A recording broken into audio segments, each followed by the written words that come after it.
Hello everyone, स्वागत है आपका आज के इस सेशन में और मैं हूं आपका नेट वाला भैया। हाँ जी, चलिए करते हैं आज की क्लास की शुरुआत। देखिए जी, लास्ट क्लास में हम लोग लीडरशिप स्टाइल की शुरुआत करे थे, है ना, जिसमें हम लोगों ने लीडरशिप का पहला जो आपका ट्रेट वाला लीडरशिप था और ग्रेट मैन थ्योरी, ये दो थ्योरी करा था। उसके साथ साथ हमने study based on leadership style भी किया था, जिसमें ऑटोक्रेटिक, डेमोक्रेटिक और दोनों मिक्स्ड लेजर फेयर इकोनॉमी की चर्चा, मतलब लीडरशिप की चर्चा करी थी। आज हम लोग जो है वो उसके आगे जो बहुत सारे लीडरशिप की थ्योरी है, जिसमें स्टडी बेस्ड ऑन डायमेंशन, जिसमें ओहियो स्टेट मिशिगन थ्योरी, ये सारी चीजें हम लोग पढ़ने वाले हैं।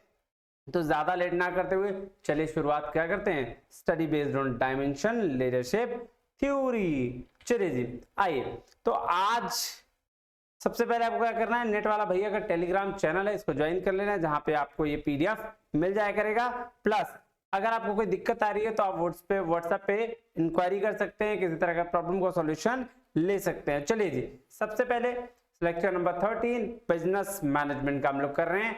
एचआरएम का भी लेक्चर की शुरुआत जो है वो ऑलरेडी 2 लेक्चर हो चुका है। आपको पता है सूरज सर एचआरएम आपको पढ़ा रहे हैं, उसी तरह से आज बिजनेस मैनेजमेंट है। और जैसे ही एचआरएम और बिजनेस मैनेजमेंट खत्म होगा, हम तुरंत बैंकिंग या फाइनेंस दोनों में से एक की शुरुआत कर देंगे, है ना। चलिए, तो आज क्या सबसे पहले पढ़ना study based on leadership dimension. Dimension के बेस पर दो थ्योरी की चर्चा करनी है। डायमेंशन के बेस पर एक है ओहियो स्टेट यूनिवर्सिटी थ्योरीज और दूसरा है मिशिगन स्टेट थ्योरीज। तो आइए सबसे पहले हम ओहियो स्टेट थ्योरी की चर्चा करते हैं। क्या कह रहा है Ohio state leadership studies state leaders exhibit 2 types of behaviour. 2 behaviour की बात कही है इन्होंने। कौन कौन सा? एक इनिशिएटिंग स्ट्रक्चर और दूसरा कंसीडरेशन का in managing employee to achieve goal. जब एम्प्लॉय को क्या करने के लिए, मैनेज करने के लिए, गोल्स को अचीव करने के लिए 2 तरीके के लीडर के बिहेवियर की जरूरत पड़ती है। पहला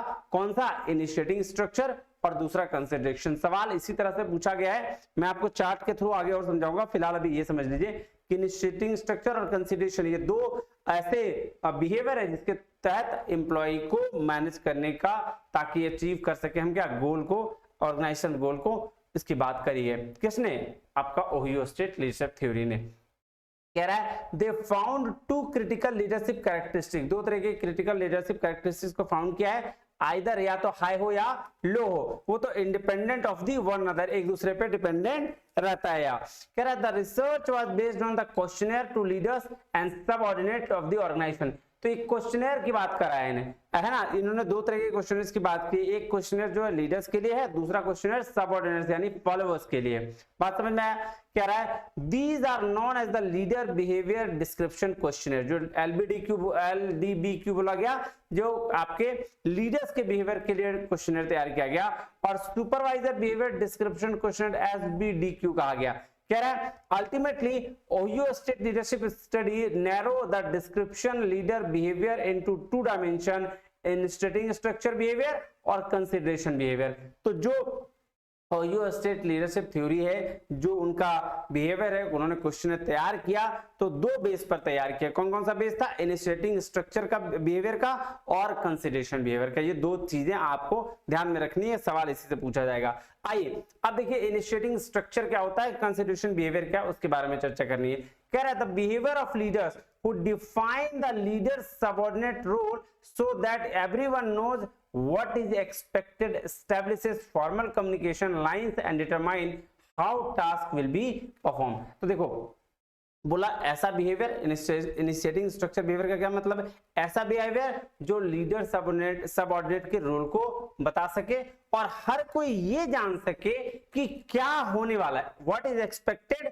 जो बातचीत कर रहे हैं ना, उसके लिए क्या एक्सपेक्टेड किया गया है, और दूसरा कि क्या वो परफॉर्म करने वाला है। एक लीडर के लिए ये बात किया गया इनिशिएटिंग स्ट्रक्चर में। और कंसीडरेशन बिहेवियर में बात किया गया कि the behaviour leaders who are concerned for subordinates and attempt to establish a warm, friendly and supportive climate. तो देखो यहाँ पे सबऑर्डिनेट की बात की जा रही है कि कंसीडरेशन बिहेवियर जो सबऑर्डिनेट के लिए, उसके लिए वार्म, फ्रेंडली और सपोर्टिव क्लाइमेट कैसे एस्टेब्लिश किया जाए। बात समझ में आई? जी सर। अब आइए मैं आपको दिखाता हूं इसका एक तो ये चार्ट है, इसमें भी ऑलमोस्ट वही दिया हुआ है। आइए इसको एक बार देखिए क्या बोल रहा है। कब आया? लेट 1940s में आया। Researchers at Ohio state university also suggested there are two basic leader behaviour और स्टाइल। दो बेसिक लीडर की बात करी, इनिशिएटिंग स्ट्रक्चर और कंसिडरेशन बिहेवियर, है ना। आइए मैं आपको चार्ट के थ्रू पहले आपको समझाने की कोशिश करता हूं।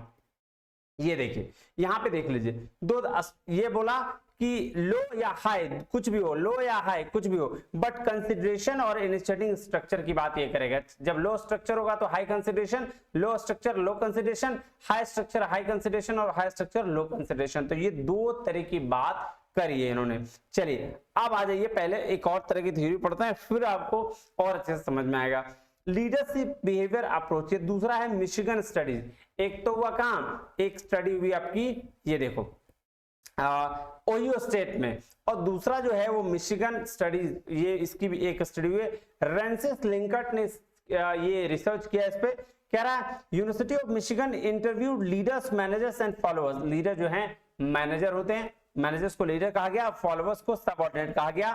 तो मैनेजर और सबऑर्डिनेट के बीच का आइडेंटिफाई किया दो तरीके का लीडर बिहेवियर। क्या क्या? ऊपर जो किया था वो इनिशिएटिंग स्ट्रक्चर और कंसिडरेशन बिहेवियर ये किया था, लेकिन यहां बोला जॉब सेंटर और एम्प्लॉय सेंटर्ड लीडर बिहेवियर कि जो जॉब सेंटर्ड है वो उसके लिए क्या और एम्प्लॉय सेंटर के लिए, ये दो चीजों की बात करी गई है।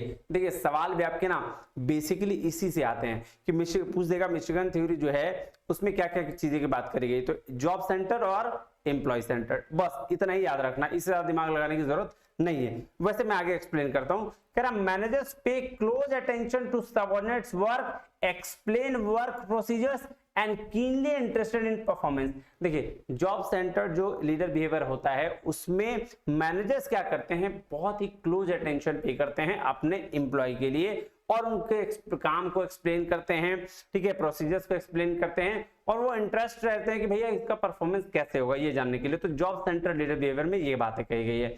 एम्प्लॉय सेंटर में कह रहा managers are interested in developing cohesive work group and ensuring that the employ are satisfied with their jobs. Employ centre में क्या करता है भैया मैनेजर कि भाई एम्प्लॉय किस तरीके से सेटिस्फाइड रह सके, इसका बात ये करता है। ठीक है जी, बात समझ आ गई जी। Likert argued employee centred leader behaviour was more effective. Likert ने कहा कि जो एम्प्लॉय सेंटर लीडर बिहेवियर है वो ज्यादा इफेक्टिव है ना, क्योंकि वहां उसको सेटिस्फेक्शन मिलती है। तो पहला ओहियो स्टेट में इनिशिएटिंग स्ट्रक्चर और कंसिडरेशन, मिशिगन थ्योरी की बात करें तो जॉब सेंटर और एम्प्लॉय सेंटर। आइए अब देखिए यहां पे दोनों आ गया। जो ये जॉब सेंटर और एम्प्लॉय सेंटर की बात करें ये दोनों ओहियो स्टेट यूनिवर्सिटी और university of Michigan two dimensional leadership style थे और इन्हीं में दोनों की बात करी गई। एक बोला जॉब सेंटर और एम्प्लॉय सेंटर, एक बोला स्ट्रक्चर और कंसिडरेशन। बात समझ में आया जी सर।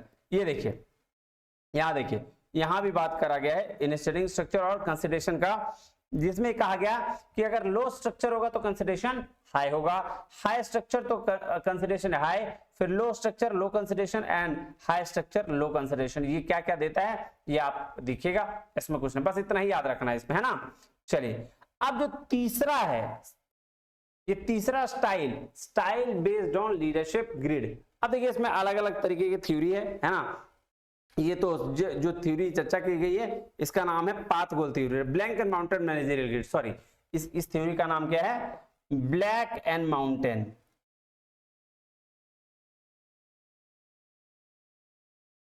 इसको काला और मोटा ऐसा करके याद रख सकते हो, मोटू और कालू, है ना। तो सबसे पहला क्या, अब ये थ्योरी कहती क्या है, देखिए ये थ्योरी ना 5 एस्पेक्ट्स पे बात करती है। आइए मैं पहले आपको चार्ट से समझाता हूं। ये देखिए थोड़ा मैं बड़ा कर दूं, हाँ ये देखिए ये चार्ट है। ये चार्ट जो है वो बात कर रहा है कि किस तरह से मैनेजरियल ग्रिड यानी मैनेजर्स जो है या लीडरशिप जो है, मैनेजमेंट थ्योरी जो है किसने दिया, Robert Blake and Jane Mouton ने 1964 में दिया, published in their book and the managerial grid. The key leadership excellence, the model state that the leaders can be categorized based on how focused they are across 2 different dimensions. 2 different dimension की बात इन्होंने भी करी है। किसकी बात करी है, एक तो concern for the people और दूसरा बात कर रहा है कि concern for the task या product कह सकते हैं इसको। प्रोडक्ट और पीपल, है ना, concern for the people, concern for the completing task, ठीक है। और इसमें इन्होंने 5 स्टेप की बात करी है कि जो लोग हैं यहाँ इसको देखिए, इसको ध्यान में समझिए, 5 स्टेप की बात करी, क्या क्या, कंसर्न फॉर पीपल और कंसर्न फॉर टास्क। तो देखो सबसे पहला जो स्टाइल है वो होता है इम्पोवरिश्ड मैनेजमेंट स्टाइल, जिसको हम लोग बोलते हैं laissez faire style. Minimum effort on management, जो मैनेजमेंट है यहाँ मिनिमम एफर्ट लगाती है, hoping to avoid blame for errors. People के लिए एक कंसर्न और मैनेजमेंट के लिए टास्क के लिए एक ही कंसर्न रहता है। ये क्या मार्क्स दिया गया है 10 में से। कंट्री क्लब मैनेजमेंट, ये दूसरा स्टाइल है। यहाँ पे क्या होता है, creating safe comfortable working environment and minimum conflict, कम से कम कॉन्फ्लिक्ट होता है इस एनवायरनमेंट में, क्योंकि पीपल का कंसर्न यहाँ क्या रहता है 9 और टास्क का कंसर्न यहाँ 1 रहता है। देखिए मैं आपको बता रहा हूँ, जो कंसर्न है ना और task, concern for people, concern for task, ये दे देगा और पूछेगा क्या, आपको पूछेगा कंट्री क्लब में कितना होता है, 9 1 दे देगा, 1 5 दे देगा, 5 6 दे देगा, ऐसे भी पूछ सकता है। या फिर ये फीचर्स दे देगा उसका और बोलेगा बताओ कि कौन सा है ये, कंट्री क्लब है, इम्पोवरिश्ड मैनेजमेंट में कौन सा है। बात समझ में आ रही है? इसलिए इसको याद रखिएगा, वेरी वेरी इंपॉर्टेंट, सबसे अच्छा चार्ट है, इसको याद रखिएगा। फिर टास्क मैनेजमेंट की अगर हम बात करें तो वो कह रहा है autocratic style consistent with the McGregor theory of x, theory x की बात कर रहा है, जहां पे पीपल के लिए कंसर्न 1 है लेकिन टास्क के लिए कंसर्न 9 है। और टीम मैनेजमेंट जो है वो दोनों के बहुत बढ़िया है, कह रहा है staff closely involve in decision making. यहाँ जो डिसीजन होगा लीडरशिप में वो जो पीपल के लिए भी कंसर्न होगा, टास्क के लिए भी न होगा, मतलब हाई लेवल वाला बात हो गया है। टीम मैनेजमेंट की बात जहां होगी तो लीडरशिप बेस्ट होगा। Consistent with McGregor theory Y, ये थ्योरी वाई मैकग्रेगर के लिए और थ्योरी एक्स के लिए टास्क मैनेजमेंट। अब middle of the road management बोलते हैं या टास्क मैनेजमेंट, ये क्या है, यहाँ दोनों बराबर बराबर है, 5-5, मतलब कंप्रोमाइज करके चलेंगे। Compromise made to achieve acceptable performance, मतलब एक्सेप्ट करने के लायक परफॉर्मेंस भी होगा और एक्सेप्ट करने के लायक दोनों होगा, मतलब बोलते हैं ना मिडिल में, ना ज्यादा ना कम, वैसा वाला बात है, ठीक है। तो चलिए अब आइए ऊपर, अब आपको समझ में आएगा कि ये क्या था। 1 मिनट, हाँ जी ये देखिए, अब देखिए ये क्या कह रहा है, इसको बात समझिएगा, ठीक है। कह रहा है इम्पोवरिश्ड मैनेजमेंट 1 मतलब ये आपका टास्क के लिए भी 1 है और किसके लिए, और आपका प्रोडक्शन के लिए भी, है ना, सॉरी प्रोडक्शन नहीं, ये क्या नाम है इसका, पीपल के लिए, पीपल और प्रोडक्शन, या तो टास्क बोलिए या प्रोडक्शन बोल लीजिए। तो पीपल के लिए भी 1 है और टास्क के लिए भी 1 है। कह रहा था managers with this leadership style exert minimum effort to get work done by the subordinates। तो बोल रहे भाई साहब इस स्टाइल में मिनिमम एफर्ट लगाया जाता है कि जो काम है वो सबऑर्डिनेट कर लेगा। They have minimal concern for both people and production, देख लो बोला ना पीपल और प्रोडक्शन की बात की जा रही है यहाँ पे, तो पीपल 1 है और प्रोडक्शन भी 1 नंबर मिला है, इसका मतलब मिनिमल कंसर्न है। And they function merely to preserve their jobs and seniority, therefore the disharmony, dissatisfaction, disorganization arises within this organization. इस तरह के ऑर्गेनाइजेशन में ये सारी चीजें आपको देखने को मिलेंगी, डिससैटिस्फैक्शन मिलेगा, डिसऑर्गेनाइजेशन मिलेगा, क्योंकि भाई साहब प्रोडक्शन भी पीपल के लिए भी कंसर्न 1 है और प्रोडक्शन के लिए भी कंसर्न 1 है। जब दोनों ही नहीं है तो लीडरशिप कहां से रहेगा, बात समझ में आ रहे हो। 10 में से 1 मतलब बेकार। टास्क मैनेजमेंट की अगर बात करें तो यहां पीपल के लिए कंसर्न ज्यादा रहेगा, प्रोडक्शन के लिए कम रहेगा। देखो here the leader is more concerned with the production, किसके लिए, प्रोडक्शन के लिए ज्यादा है, टास्क मैनेजमेंट में प्रोडक्शन के लिए ज्यादा है, सॉरी, तो प्रोडक्शन के लिए ज्यादा रहेगा और ले less emphasis on the personal need of his subordinate, तो सबऑर्डिनेट पे कम ध्यान देगा, तो उसको बोलते हैं टास्क मैनेजमेंट। दिया नाम ही है यार टास्क और मैं पीपल बोल रहा हूं, सॉरी, टीम में आपका दोनों रहेगा। देखो टास्क मैनेजमेंट ये हो गया, कह रहा था this leadership style is also called dictatorial और पेरिस स्टाइल, मतलब यहां भी क्या सिर्फ काम पे ध्यान दोगे तो ये तो बात वाहियत होगी। कह रहा where subordinates are required to perform the task as directed by the superiors in the leadership style, the output in the short run may increase drastically, but due to stringent rules procedures there could be a high labor turnover। अब देखो high labour turnover क्या होता है, बात समझो। Labour turnover का मतलब होता है कि कोई इंप्लॉय छोड़ के कितना जा रहा है। अब कोई इंप्लॉय छोड़ के जा रहा है, ठीक है, मतलब कोई ऑर्गेनाइजेशन अगर उसको सही तरीके से नहीं ट्रीट कर रही है तो उसका इंप्लॉय छोड़ के जाना, that is called high labour turnover. मतलब जितना ज्यादा इंप्लॉय छोड़ के जा रहा है उतना ज्यादा लेबर टर्नओवर, और जितना कम एम्प्लॉय छोड़ के जा रहा है उतना उस एम्प्लॉय का कल्चर अच्छा, उतना उसका उस ऑर्गेनाइजेशन की एनवायरनमेंट अच्छा, इसलिए वहां पे क्या होगा, लो लेबर टर्नओवर होगा। मतलब टास्क मैनेजमेंट वाले ऑर्गेनाइजेशन में लीडर का बिहेवियर कैसा होगा, जहां प्रोडक्शन ज्यादा होगा, आपका पीपल पे कंसर्न कम होगा, और पीपल पे अगर कंसर्न कम होगा तो लोग ऑर्गेनाइजेशन छोड़ के जाएंगे ही जाएंगे, है ना।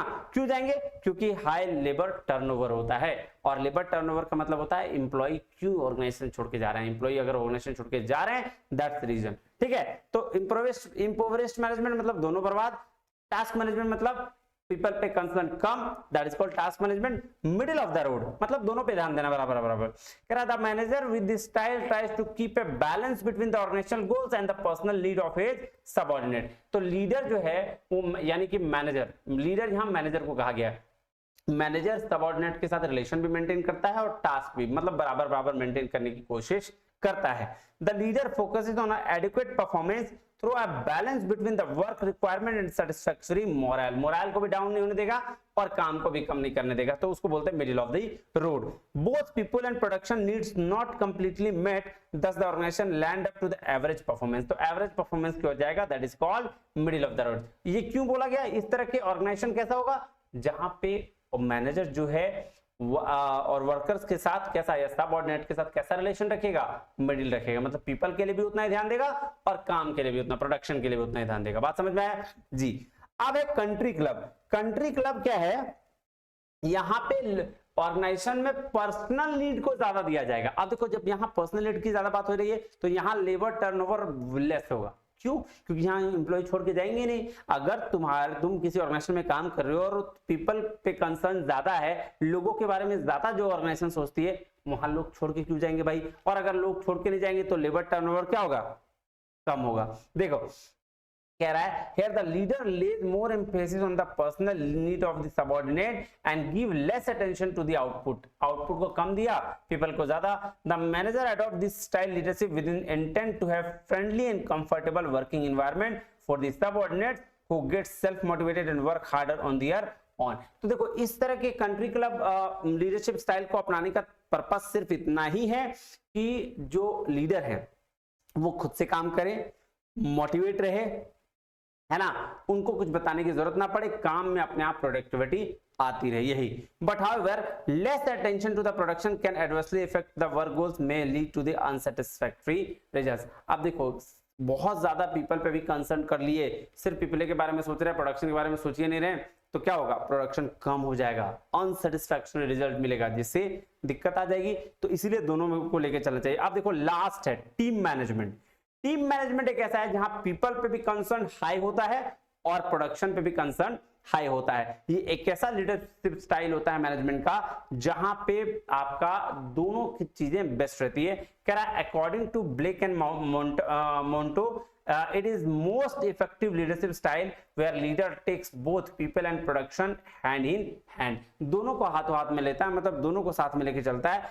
This style is based on the theory why where the employer are believed to be committed towards the goal achievement and need not requires manager intervention at every step। तो ये जो थ्योरी मैकग्रेगर्स की जो थ्योरी वाई है ना, जहां self motivation की बात की जाती है कि भैया खुद से एम्प्लॉय आएंगे, खुद काम करेंगे, वो अपने गोल को अचीव करेंगे और तो फिर वहां पीपल पे भी ध्यान दिया जाएगा। अब देखो यार, तुम किसी ऑर्गेनाइजेशन में मैनेजर हो, वहां के एम्प्लॉय खुद ही अगर काम कर रहे हैं तुम फिर तुम्हारा भी फर्ज क्या बनता है, उसका ध्यान रखो। तो वही टीम मैनेजमेंट में वही कह रहा है कि ब्लैक और मोंटो के हिसाब से जहां पीपल पे कंसर्न भी हाई हो और जहां प्रोडक्शन पे भी कंसर्न हाई हो, यानी 9 हो, 10 में 9 नंबर मिले, उसको टीम मैनेजमेंट कहा जाता है। और ये ब्लैक एंड माउंटेन का मॉडल कह रहा है the leadership with this style feels that empowerment, trust, respect, commitment helps in nurturing the team relationship which ultimately results in increased employee satisfaction, overall production in the organization। अब देखो, अब इसको ध्यान से समझो, मैं आपको बताता हूं। ये देखो इम्पोवरिश्ड मैनेजमेंट की बात अगर करें स्टाइल, लीडरशिप स्टाइल की, तो भैया दोनों पे कंसर्न कम है, पीपल पे भी कंसर्न एक है और प्रोडक्शन पे भी। 10 में से 1 मिला मतलब वाहियात लीडरशिप क्वालिटी, खराब होगा। कंट्री क्लब में 9 है कंसर्न फॉर पीपल और इसके लिए 1 है, ठीक है, किसके लिए, टास्क के लिए। तो भैया जब पीपल के लिए कंसर्न है यानी कि अनसेटिस्फैक्टरी रिजल्ट मिलेगा प्रोडक्शन में, तो ये भी कहीं ना कहीं दिक्कत वाली बात है। टास्क मैनेजमेंट में पीपल के लिए कंसर्न एक और टास्क के लिए ज्यादा, तो टास्क के लिए ज्यादा होगा तो यहाँ लोग छोड़ के जाएंगे, और लोग छोड़ के जाएंगे तो लेबर टर्नओवर रेशियो ज्यादा होगा। ठीक है, और फिर टीम मैनेजमेंट की बात करें तो दोनों बढ़िया, प्रोडक्शन भी अच्छा और पीपल पे कंसर्न भी अच्छा, और मिडिल ऑफ द मैनेजमेंट में एवरेज परफॉर्मेंस की बात होती है। बात खत्म, और कोई दिक्कत नहीं सर, यही याद रखिएगा।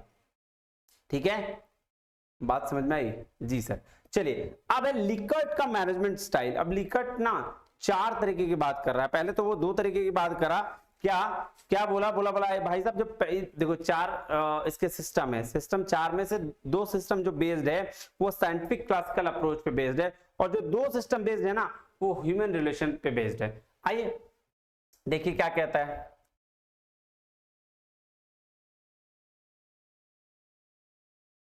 ये देखिए लिकर्ट का मैनेजमेंट सिस्टम, पहला है एक्सप्लॉयटेटिव ऑथोरिटेटिव लीडरशिप स्टाइल। अब भाई साहब ये क्या है, एक्सप्लॉयटेटिव ऑथोरिटेटिव मतलब ऐसा लीडरशिप स्टाइल जहां पे एक्सप्लॉयटेशन होता है, ऑथोरिटी की तरह ट्रीट किया जाता है खुद को, तो वो तो दिक्कत वाली बात है। आइए मतलब शोषण करना, आप देखो जहां शोषण करेगा वहां पे तो दिक्कत तो होगी, तो वैसा लीडरशिप स्टाइल तो होना भी नहीं चाहिए। तो क्या है, in exploitative authority leadership style the manager has no confidence और ट्रस्ट इन सबऑर्डिनेट। अरे भाई खुद को ही होशियार समझोगे तो ट्रस्ट कहां से रहेगा, है ना। जो एक्सप्लॉयटेटिव है, ऑथोरिटेटिव है, खुद पे ही ज्यादा भरोसा करता है तो सामने वाले पे ट्रस्ट नहीं करेगा, और जब सामने वाले पे ट्रस्ट नहीं करेगा तो फिर सबऑर्डिनेट जो है वो फील नहीं करेंगे फ्रीडम, और फिर छोड़ के चले जाएंगे। सो वही कह रहा है subordinate feel no freedom to discuss things about the job with their superiors. यहाँ पे कोई मतलब बोलते हैं ना सुनवाई नहीं है, सब कुछ सीनियर देखेगा। So in solving job problems the manager seldom gets ideas and opinions of subordinate, मतलब सिर्फ आइडियाज और ओपिनियन लेता है, बाकी डिसीजन सब इसका अपना खुद रहता है। दूसरा जो है बेनेलोवेंट ऑटोक्रेटिक लीडरशिप स्टाइल, उसको बोलते हैं रिवॉर्ड देने वाला। कह रहा है in benevolent autocratic leadership style the manager is condensing confidence trust in subordinate and motivate with the rewards and some punishments, permit communication upward, solicit some ideas and opinions from subordinates and allows some delegation of decision making but close policy control। तो ये बात ध्यान में रखिएगा। बेनेलोवेंट में क्या है भैया, यहाँ पे ज्यादा ट्रस्ट करता है, उसको खुला छोड़ता है, उस पे डिसीजंस छोड़ देता है, डिसीजन छोड़ने के बाद वो डिलीगेशन भी करता है डिसीजन की, भैया तुम ये डिसीजन तुम भी ले सकते हो, तो ये ज्यादा अच्छा है ना। ये जो ऑथोरिटेटिव है वो तो भैया दिक्कत वाला बात है, यहाँ सुनता ही नहीं, लेकिन यहाँ ऑटोक्रेटिक में सुनाई होती है, आपको इनोवेटिव डिसीजंस लेने का मौका मिलता है, वो बात है। उसके बाद है तीसरा कंसल्टेटिव लीडरशिप स्टाइल। अब कंसल्टेटिव लीडरशिप स्टाइल मतलब कंसल्ट करके डिसीजन लेना, है ना। कह रहा है consultative leadership style indicate that the manager has substantial but not complete confidence and trust in subordinate but still wishes to keep control of decisions. देखो कभी कभी होता है ना कंसल्टेटिव, मतलब जैसे कुछ लोगों को मैनेजर्स को किसी किसी पे भरोसा होता है लेकिन बहुत ज्यादा नहीं होता है, तो अच्छा कर लोगे ना, पक्का ना, हो जाएगा ना, हाँ सर हो जाएगा। तो वैसा वाला है कि बहुत ज्यादा ट्रस्ट और ये नहीं होता है सबऑर्डिनेट में, बट फिर भी उनकी इच्छा होती है कि ये काम को वो करे। कह रहा subordinate feel free to discuss things about the job के बारे में फ्री फील करते हैं, है ना, and their superiors the manager get ideas and opinions try to use them constructively. तो यहाँ पे मैनेजर जो है वो आइडियाज को सुनता भी है, ओपिनियन को सुनता भी और ट्राई करता है कि उसके हिसाब से वो चीज किया जा सके। उसके बाद है डेमोक्रेटिक लीडरशिप स्टाइल, मतलब ये तो सबसे बेस्ट है क्योंकि यहाँ तो मिलजुल के काम होगा ना। जो फर्स्ट वाला है मतलब लास्ट वाला है डेमोक्रेटिक मतलब सबको मिलजुल के सबका अधिकार है। कह रहा है in the democratic leadership style manager has complete confidence in trust subordinate allowing them to participate directly in decision making. तो यहाँ पे डायरेक्टली डिसीजन मेकिंग में इसको अथॉरिटी मिल जाता है। कह रहा है subordinate also feel free to discuss things about the job and with their superiors. तो जॉब के बारे में यहाँ फ्रीली डिस्कस करते हैं सीनियर से। And the manager always ask subordinate for their ideas and opinions, use them constructively. यहाँ भी मैनेजर जो है वो उससे पूछता है और पूछ कर सारा डिसीजन मिलके लेता है। कह रहा Likert found 3 and 4 as a high producing while styling 1 and 2 as a low producing. देखो लिकट ने क्या दे बोला जो तीसरा और चौथा है ना कंसल्टेटिव और डेमोक्रेटिव, वो हाई प्रोड्यूसिंग है, क्योंकि यहाँ पे लोगों का कंसर्न लिया जाता है। सबऑर्डिनेट जो तुम्हारे हैं, जो मैनेजर के नीचे काम करने वाले, वो सबका वो कंसर्न लेकर काम करता है। कहाँ? कंसल्टेटिव और डेमोक्रेटिव में। लेकिन कह रहा है स्टाइल 1 2 में लो प्रोड्यूसिंग है, क्यों? क्योंकि वहां कंसर्न नहीं किया जाता, वहां पे ट्रस्ट नहीं होता है उनको। So Likert also suggested extensive and intensive leadership training all the management level, move into style 4 as early as possible. तो सारे को बोला गया कि भैया आपको इंस्ट्रक्ट दिया जाता है कि भैया चौथे नंबर पे चलाइए, डेमोक्रेटिक काम करिए, ज्यादा अच्छा होगा आपके लिए। अब देखो fourth system of management, exploitative authority, जहां पे आपको क्या करना, एक्सप्लोटेशन होता है। यहाँ पे बिल्कुल भी सबऑर्डिनेट पे भरोसा नहीं करता है लीडर, एकदम अपने आप पे ट्रस्ट करता है, दूसरे पे ट्रस्ट नहीं करता। बेनलोवेंट, यहाँ पे रिवॉर्ड वगैरह के थ्रू थोड़ा बहुत ट्रस्ट करता है, बहुत ज्यादा ट्रस्ट नहीं करता है। कंसल्टेटिव में ट्रस्ट करता है, डिसीजंस इनके ऊपर छोड़ देता है, थोड़ा इनोवेटिव और पार्टिसिपेटिव या फिर डेमोक्रेटिव ऐसा है जहां पे पूरा का पूरा डिसीजंस मिलजुल के लेने वाला बात होता है। तो ये चार चीजें हैं जो इन्होंने करी। तो आज हमने 3 लीडरशिप स्टाइल पढ़ा। कौन कौन सा? एक तो आपका चार पढ़ा आज हमने। क्या क्या? Study based on leadership style, जिसमें ओहियो और मिशिगन, तो ओहियो स्टेट में हमने बात करी इनिशिएटिंग स्ट्रक्चर और कंसिडरेशन की। फिर उसी तरह से हम बात कर रहे हैं मिशिगन में, तो यहां हमने बात करा जॉब सेंटर्ड और एम्प्लॉय सेंटर्ड बिहेवियर की, है ना। और उसके बाद फिर हमने बात करा स्टडी बेस्ड ऑन ब्लेक और माउंटे मॉडल का। ब्लेक और माउंटे मॉडल में हमने उसका देखा कि 2 एस्पेक्ट्स है लीडरशिप के, पीपल पे कंसर्न और प्रोडक्शन पे कंसर्न। तो इम्पोवरिश्ड मैनेजमेंट जो था वो पीपल और ये प्रोडक्शन दोनों पे नहीं था, दोनों वाहियात है लीडरशिप स्टाइल। टास्क मैनेजमेंट में हमने देखा कि टास्क यानी कि प्रोडक्शन पे ज्यादा कंसर्न था, पीपल पे नहीं कंसर्न था। मिडिल ऑफ द में देखा कि हमने एवरेज परफॉर्मेंस की बात करी कि सबऑर्डिनेट और सीनियर जो है एवरेज मिलकर काम कर रहे हैं। कंट्री क्लब जो था वो पीपल पे ज्यादा कंसर्न दिया, पीपल पे ज्यादा कंसर्न देने की वजह से उसको अनसैटिस्फैक्टरी रिजल्ट मिला प्रोडक्शन में। और लास्ट था टीम मैनेजमेंट, जो सबसे बेस्ट है ब्लेक एंड मोंटे के हिसाब से, ये सबसे बेस्ट है क्योंकि यहाँ पे प्रोडक्शन पे भी ध्यान दिया जाता है और पीपल पे भी। बात समझ में आया? जी सर। और उसी तरीके से रेंसिस का लिकट सिस्टम था, एक्सप्लोटेटिव, बेनलोवेंट और आपका कंसल्टेटिव एंड डेमोक्रेटिव। बात समझ में आई? जी सर। और कोई दिक्कत परेशानी? नहीं सर। चलिए, तो अगर कोई दिक्कत होगा फिर व्हाट्सएप करिएगा। तब तक के लिए बहुत बहुत धन्यवाद। Thank you very much. जय हिंद।